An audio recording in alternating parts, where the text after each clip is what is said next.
ফেব্রুয়ারি মাসে বাংলাদেশের রাজনৈতিক অঙ্গনে দুটো ঘটনা ঘটতে যাচ্ছে। দুটো ঘটনা এরকম যে একদিকে বিএনপি বলেছে তারা ফেব্রুয়ারি থেকে নির্বাচনের দাবিতে এক ধরনের আন্দোলন তৈরি করবে। অপরদিকে আওয়ামী লীগ এই ফেব্রুয়ারি মাসেই তাদের কিছু রাজনৈতিক কর্মসূচি ঘোষণা করেছে এবং এই রাজনৈতিক কর্মসূচির মধ্যে নানা কিছু আছে, বিক্ষোভ মিছিল, তারপরে আপনার লিফলেট বিতরণ, তারপরে হরতাল কর্মসূচি তারা দিয়েছে।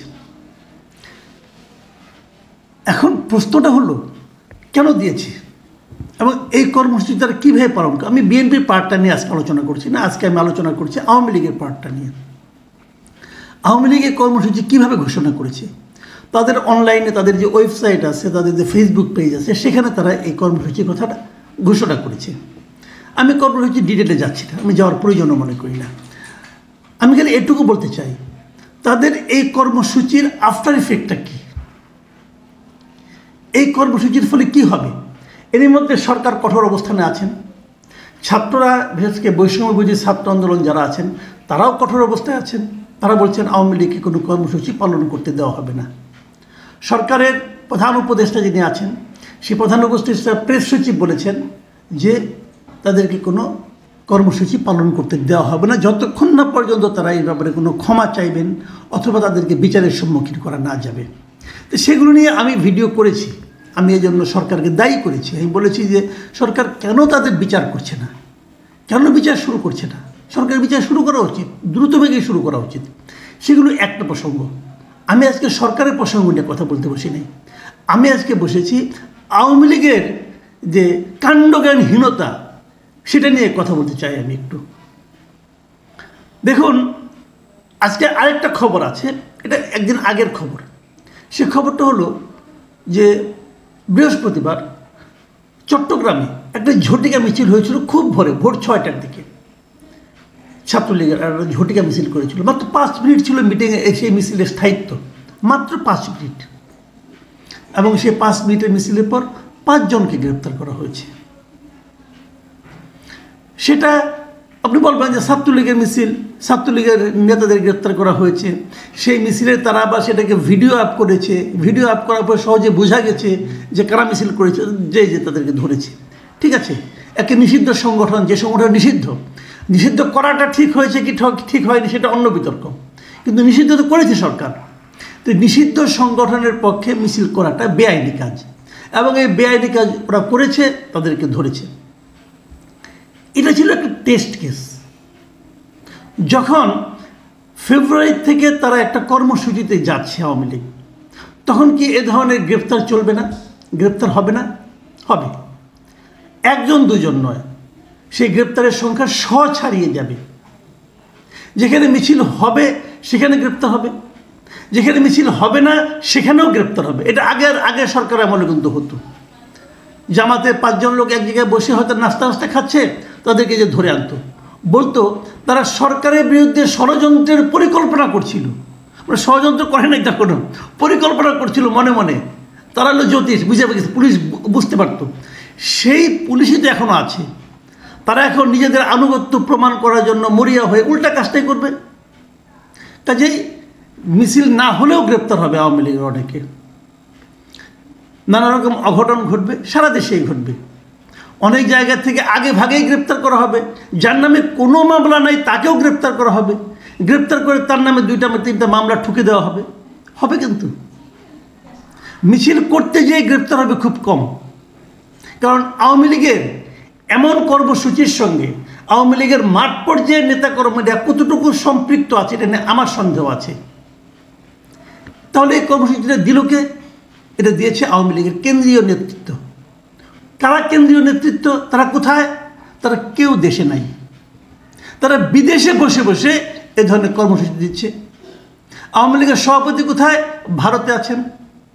ওখানে উনি কীভাবে আছেন, রাজনৈতিক আশ্রয় আছেন নাকি লুকিয়ে আছেন নাকি বন্দি আছেন নাকি গ্রেপ্তার অবস্থায় আছেন বলতে পারবো না, তাকে তো কোথাও দেখা যায় না। উনি কোথাও বের হন? গত 6 মাসে তাকে প্রকাশ্যে কেউ দেখেছে? দেখেনি। তাহলে উনি কীভাবে আছেন? পৃথিবীতে বহু জায়গায় আমরা দেখেছি একটা নেতৃত্ব আরেক দেশে অনেক সময় গণ অভ্যুত্থানের মুখে পালিয়ে যায়, চলে যায়, তারপর তাদেরকে আবার প্রকাশ্যে দেখাও যায়। তো উনি 6 মাস ধরে ওনাকে দেখা যাচ্ছে না কেন?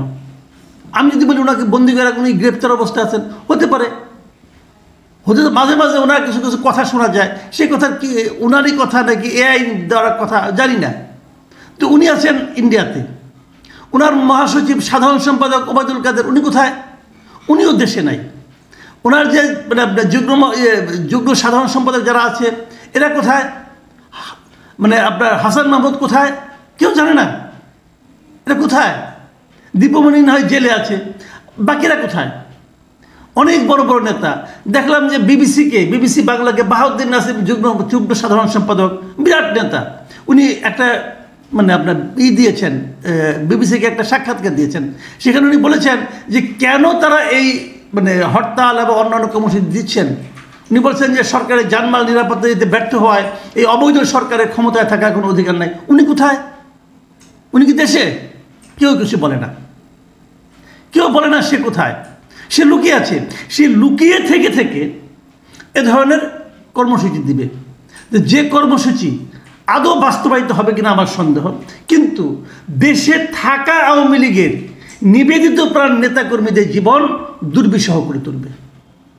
তাদের এই কর্মসূচির কারণে কি দেশের জানমালের নিরাপত্তা বেড়ে যাবে? এই কর্মসূচির কারণে কি দ্রব্যমূল্য কমবে? কমবে না তো। তাহলে আপনারা নিজেরা লুকিয়ে থেকে, নিজেরা আরামে থেকে, যারা লুকিয়ে আছেন কেউ কিন্তু কষ্টে নাই, তারা যে পরিমাণ মারলাম এই টাকা পয়সা লুটপাট করছেন এই দেশ থেকে, এটা তো ভাই কোনো কষ্টে নেই। ওনারা আরও 32 বছর আরামে থাকতে পারবেন না, রাজার হালে পারবেন? ওনারা তাই আছেন। এবং ওই আরামে থেকে থেকে ওইখান থেকে বসে বসে আপনি কর্মসূচি দিবেন আর দেশের সাধারণ আওয়ামী লীগের নিবেদিত প্রাণ নেতাকর্মীকে বিপদে ফেলবেন। ভাই এর নাম নেতৃত্ব নয়। বারবার বলা হচ্ছে আপনারা আপনাদের কৃতকর্মের ব্যাপারে সচেতন হন, যা করেছেন সেটার ব্যাপারে বক্তব্য দেন। তারা এখনও বলে যাচ্ছেন তারা যা করেছেন তারা কোনো অন্যায় করেননি। তারা এখনও বলে যাচ্ছেন ওটা নাকি ষড়যন্ত্র ছিল। এদেশের মানুষ আপনাদেরকে ষড়যন্ত্রের কারণে করছে। এদেশের মানুষ কীভাবে আপনাদেরকে দেশ থেকে তাড়িয়েছে এটা তো আমরা জানি। আমরা তো দেশে ছিলাম তখন, আমরা তো দেখেছি। আপনারা অপকর্ম করেন নাই, আপনারা মানুষকে গুম করেন নাই। এই সরকার অনেক কিছু করতে পারছে না, আমি মানলাম। আমি নিজেও বলি এই সরকার দ্রব্যমূল্য কমাতে পারছে না, এই সরকারের আমলে অনেক আইন শৃঙ্খলা পরিস্থিতি ভালো না, সব বলি। কত ভালো না? এই সরকার আমলে একজন লোক গুম হয়েছে? এই সরকারের আমলে একটাও কি আপনার ক্রসফায়ার হয়েছে? একটা দেখান তো। অনেক কিছু হচ্ছে না মানি, সরকারের কাছ থেকে আমাদের আরও প্রত্যাশা, সেটাও সত্য, কিন্তু আপনাদের মতো তো না।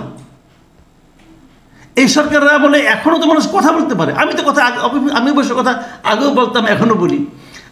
আমি তো কথা বলতে পারছি, অনেকেই কথা বলতে পারছে। তো এই সরকারের আমি সীমাবদ্ধতাকে আমি অস্বীকার করছি না, অনেক সীমাবদ্ধতা আছে, সেই জন্য অবশ্যই আন্দোলন করতে হবে। কিন্তু আপনি নিজের অপরাধ, নিজের কৃতকর্মের জন্য অনুশোচনা না করে আপনি কোন মুখে মানুষকে বলেন আন্দোলনে নামতে? আপনি আওয়ামী লীগ কীভাবে বলেন এই কথাগুলো? আর আওয়ামী লীগ তো না, আওয়ামী লীগের নেতৃত্ব যারা আছে, এই ব্যর্থ নেতৃত্ব যারা আওয়ামী লীগকে এই দুঃসময়ের মধ্যে নিয়ে ঠেলে দিয়েছেন।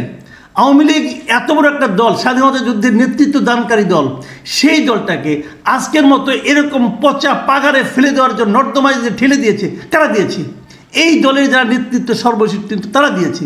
পৃথিবীর অন্য যে কোনো দেশে হলে, এবং এদের যদি মিনিমাম যদি আত্মজ্ঞানী থাকতো, মিনিমাম যদি আত্মসম্মান জ্ঞান থাকতো, মিনিমাম যদি জনগণের প্রতি ভালোবাসা থাকতো, এই নেতৃত্ব আরও আগে তাদের পদত্যাগ করা উচিত ছিল। তাদের বলা উচিত ছিল আমরা আওয়ামী লীগের নেতৃত্ব দিতে পারিনি। তাদের বলা উচিত ছিল যে নতুন লোক এসে আওয়ামী লীগের নেতৃত্ব গ্রহণ করুক। সেটাকে তারা একবারের জন্য বলেছে? বলেনি। বর্তমানে অন্তর্বর্তীকালীন সরকার যখন তারা দেশ চালাতে হিমশিম খাচ্ছে, এটাকে আওয়ামী লীগ সুযোগ হিসেবে নিয়েছে। এই নেতৃত্ব তারা বলার চেষ্টা করছে আমরাই ভালো ছিলাম, অতএব আমাদেরকে আবার ব্যাক করাও। এটা তো হলো না, এটা তো হলো না। আমি আওয়ামী লীগের নেতৃত্বকে অনুরোধ করব, তাদেরকে আমি বলবো, পরামর্শ দিতে চাই আমি আপনাদেরকে, এইভাবে পরামর্শ দিচ্ছি। এটা শুনে আবার অনেকে বলবেন না যে আওয়ামী লীগের আমি দালাল হয়ে গেছি। ভাই ভাবলে ভাবেন, কিছু করার নাই। আমি আপনাদের